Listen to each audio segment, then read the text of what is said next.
অবশেষে দেখা গেল আজকের স্ম্যাকডাউনে হলিউড সুপারস্টার দ্য রক তিনি রোমান রেন্সকে এবং রোমান রেন্সের ব্লাড লাইনকে অ্যাকনলেজ করলেন এবং অ্যাকনলেজ করে যুক্ত হলো রোমান রেন্স এবং রোমান রেন্সের ব্লাড লাইনে।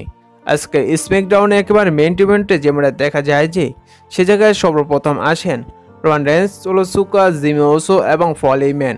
রোমান রেন্স নিয়ে রিংয়ে এসে সমস্ত দর্শকদের অ্যাকনলেজ করতে বলে। তারপর রোমান রেন্স বলে যে এবার তার ব্লাড লাইনে আরও এক জনপ্রিয় রেসলার যুক্ত হতে যাচ্ছে, সেটি হচ্ছে দ্য রক। তারপর সেই সময় দেখা যায় যে দ্য রকে মিউজিকটি প্লে হয়। আর আপনারা বর্তমানে যেমনটা জানেন যে রক তিনি হিল টার্ন করেছে। রক তিনি রিংয়ে এসে সমস্ত দর্শকদের উল্টাপাল্টা কথা বলতে থাকে। তারপর রক তিনি বলেছে এই বছর রেসলম্যানিয়া 40 যদি রক এবং রোমান রেন্সের ম্যাচটি অনুষ্ঠিত হতো তাহলে রেসলিং ইতিহাসের সবচেয়ে বড় ম্যাচ হতো। তারপর রক তিনি আবার বলে যে কোডি রোডস এবং রোমান রেন্সের ম্যাচটি আবার দর্শকরা দেখতে চাইছে রেসলম্যানিয়া 40 যাতে করে কোডি রোডস তার স্টোরিলাইন ফিনিশ করতে পারে।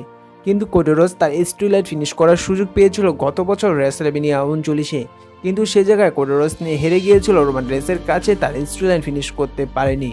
আর এইবার কোডি রোডস তিনি আবার দর্শকদের সহায়তা নিয়ে তিনি রোমান রেন্সকে ফেস করছে রেসলম্যানিয়া 40 যাতে করে তার স্টোরিলাইন ফিনিশ করতে পারে।